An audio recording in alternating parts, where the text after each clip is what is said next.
The Biggest Bear. Story and pictures by Lynd Ward. Johnny Orchard lived on the farm farthest up the valley and closest to the woods. On the hill behind the barn, Johnny's grandfather had planted a few apple trees. These were the only apple trees in the valley, and they were known as Orchard's Orchard. Whenever Johnny went down the road to the store for a piece of maple sugar or something, he always felt humiliated. The other barns in the valley usually had a bearskin nailed up to dry, but never Johnny's barn. Every fall for 3 years, Mr. McLean had come in with a bear. And one evening, Mr. Pennell had just stepped out to the edge of his nearest field and shot 3 in a row as they came heading for the tall timber. It is true that Johnny's grandfather had met a bear once when he was on the way back from picking apples, but he had gone in one direction while the bear had gone in another. When Johnny had asked him why, his grandfather had said, "Better a bear in the orchard than an orchard in the bear." It was very humiliating. Johnny said, "If I ever see a bear, I'll shoot him so fast he won't know what hit him. And we'll have the biggest bearskin in the whole valley." After he had gone quite a way into the woods, he came to a place where there was a big stump. Something seemed to be moving in the bushes behind it. It was a bear, all right. He seemed hungry, so Johnny gave him a piece of maple sugar. On the way home, the bear ate all the maple sugar Johnny had in his pocket. Johnny's mother and father were a little surprised to see that Johnny had really brought a bear back with him. Johnny's grandfather said, I suppose you know what a bear likes to eat." The bear liked the milk that was meant for the calves. He liked the mash meant for the chickens. He liked the apples in the orchard. He liked pancakes on Sunday morning.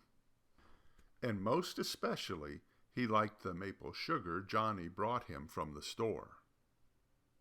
There was hardly anything he didn't like, and Johnny's mother got pretty upset when he started looking for things on the kitchen shelves.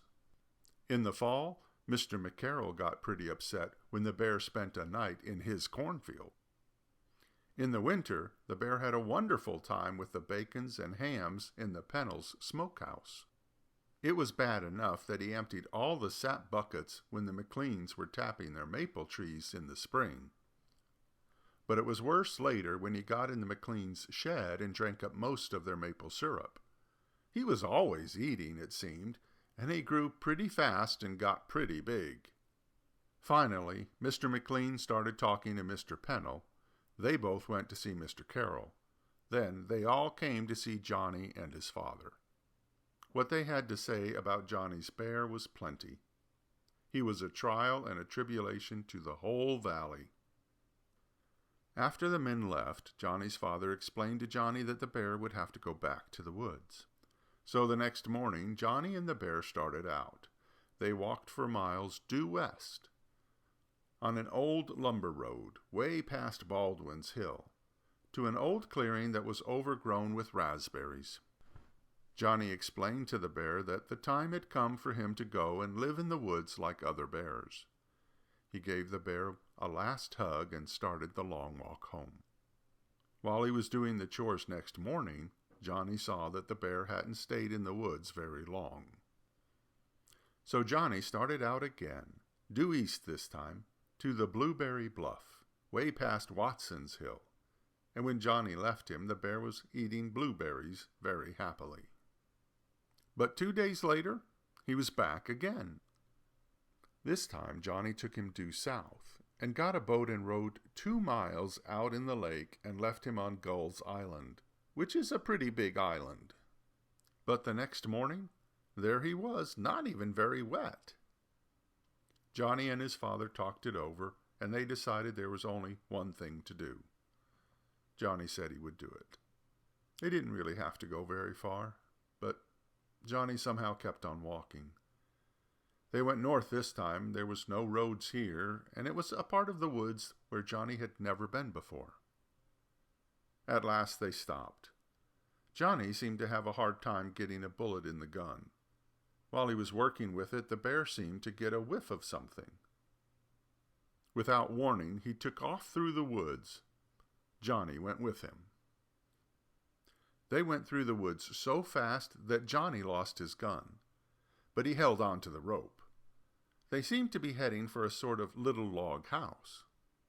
They went through the doorway pretty fast, and something came down with a bang, and they were prisoners. When Johnny looked around, he saw the bear was happily chewing on a big lump of maple sugar that had been put in the trap for bait. Pretty soon some men came. They were a little surprised to see Johnny in there. They explained to Johnny that they were getting animals for the zoo in the city. They were delighted with Johnny's bear. He was much bigger than they had ever hoped for. "He will have a fine place to live and all he wants to eat," the men told Johnny. "And you can come and see him whenever you want to." "And I'll always bring him maple sugar," said Johnny.